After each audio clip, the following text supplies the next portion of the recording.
Hello,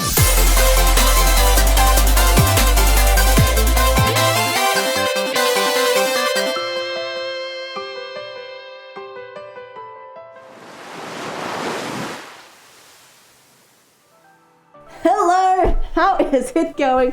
And welcome to this very interesting toy review. Because today I have a tail. Yeah, so this is the Happy Waggers tail. I found this at Big W, which is pretty much the Australian equivalent of Walmart, and it was 19 Australian bucks. Obviously you can see why it caught my attention. I mean, come on, it's a straight up tail. I mean, the tail is enough to catch my attention, but the thing that really convinced me to buy this is that it is a wagging tail. And I'm struggling to hold this with my fuzzy paws. So if I press the try me button, look at that! It's a wagging tail! Now, it's dying a little bit because I think the initial try me batteries are dying, so I'll replace those. And this wasn't the only tail available either. There was also like a dinosaur tail and like a rainbow unicorn tail. But I want to know where this one on the front was. Like, look at that. It's a proper fox tail. It's got some really nice fur. It's got a really nice look to it. Trust me, that one wasn't there. As you can see, as it says on the front there, this is their version of a fox tail. I don't know about you, but I don't think I've ever seen a fox with a blonde tail. I would say this is more like a Labrador or golden retriever. But yeah, I'm gonna wear this around and see how viable it is to like maybe wear at a con. But I'm also going to dismantle it so we can have a look at what's on the inside and see if it's viable to use as a part for making custom tails. But how cool would that be? 19 bucks and you can make your very own custom tail wag. Certainly a lot cheaper than doing it from scratch, so I think that would be really good if that works. So let's take a look. Okay, here we are. By the way, I'm sorry for like how horrendous my hands look at the moment. We have a brand new kitten and her favorite toy is my hands. So let's open this up and take a look. I probably should have brought scissors.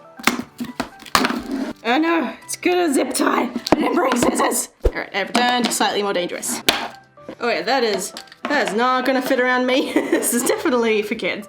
The treasure map. Open the battery compartment by unscrewing the door with a screwdriver. Insert 3 AAA batteries, not included, of course. Batteries included are for try-me purpose only. Batteries must be replaced after purchase.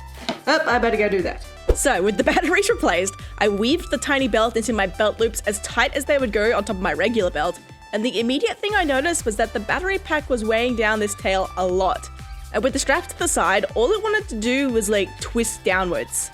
This is why the handmade tails that you find in the furry fandom have belt loops sewn directly onto them. It keeps the tail flat against your back, even on some of the weightier ones. So even if I wasn't too thick for this build and could wear it properly, I don't think it really would have made a difference. You'd basically have to cut off your blood circulation to give it a tight enough hold. But with my improvised method, it still felt pretty comfortable. I walked around with it turned off at first and it still had a decent bounce to it. Turning it on, however, definitely made a difference. Much waggier, and it looked absolutely adorable when I was standing still. I tried holding it in place in the spot where it's supposed to sit, and the performance actually dropped a bit. So maybe it's supposed to droop down, like they didn't exactly outline it. I started to go insane though, because it kept turning itself off, and I'm like, what? How do I keep accidentally hitting this button? But no, I timed it, and it only wags for about 40 seconds before it turns itself off. So that was incredibly disappointing.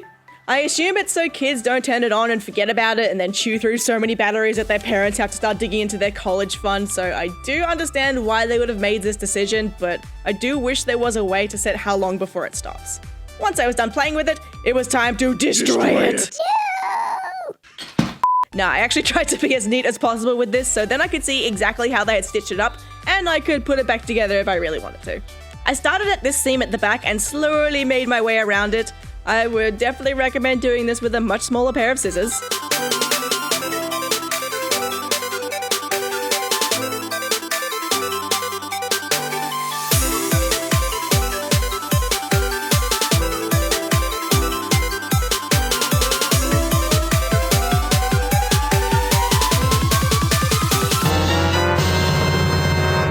This is pretty much what I expected to find, but it's still cool to see. And hey, the tail on its own is still super cute, so I might keep that and sew some standard belt loops on it later.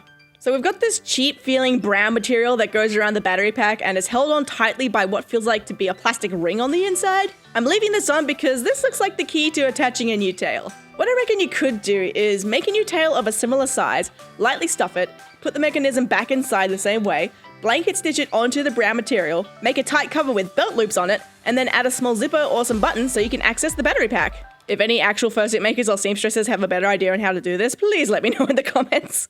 Let's go through the pros and cons of the tail before I took it apart. Starting with the pros, it's really soft, like crazy soft. I love this material that they've chosen. The size is great. It's not too big, it's not too small. Like, sure, it doesn't compare to a fursuiter's majestic tail, but for a kid's toy, it's pretty awesome. You have lots of options. I spent way too long tossing up whether I was gonna get the unicorn tail or the fox tail. Kinda wish I got both. And the price. While it could be a little bit cheaper, I could definitely see some big brand toy companies charging a lot more for something like this, so $19 seems pretty fair to me. If you see it on special, absolutely grab one. As for the cons, you have to change the batteries before you use it. It does have some in there for try me mode, but they are really shoddy. The battery pack is pretty weighty and prevents the tail from sitting flat against your back, so you'll never get it quite like the picture. The tail in the picture doesn't exist. I don't know why they didn't just use a picture of the actual tail. It's not a bad tail. The belt is absolutely tiny. Even fully adjusted, it would only get halfway around my waist, so this will only fit children and very small-waisted adults. I mean, if you really wanted, you could buy another tail, cut the belt off and clip it onto the existing one to double the length, but then you've got a $38 tail. And there's absolutely no way to turn it on permanently. It will always stop wagging about 40 seconds in. Overall, I think it's pretty neat. If you've got a kid or a younger sibling or a little cousin who's interested in the furry fandom or just loves animals in general, I think this would make a great gift for them. And if you can sew or want a fun, unique project, give this a go too.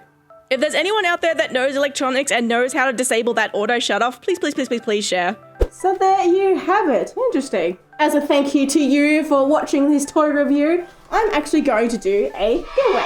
I will customize this tail and make it into your tail. As long as you don't mind it being this shape and size. I don't want to change it too much in case it like breaks the little motor in there. And as long as your tail design isn't too complicated either, like my sewing skills are only very basic, so I can't do too many insane details. So if you'd like to enter the giveaway, the first step you have to do is leave a comment below saying, what did you think about this tail? And secondly, fill in the Google Doc that I have in the description, so that way I'll be able to see what your character looks like, to see if I can even make the tail, and I have a way to contact you if you win the giveaway. But otherwise, thank you so much for watching. I hope you enjoyed, and I will see you in the next video.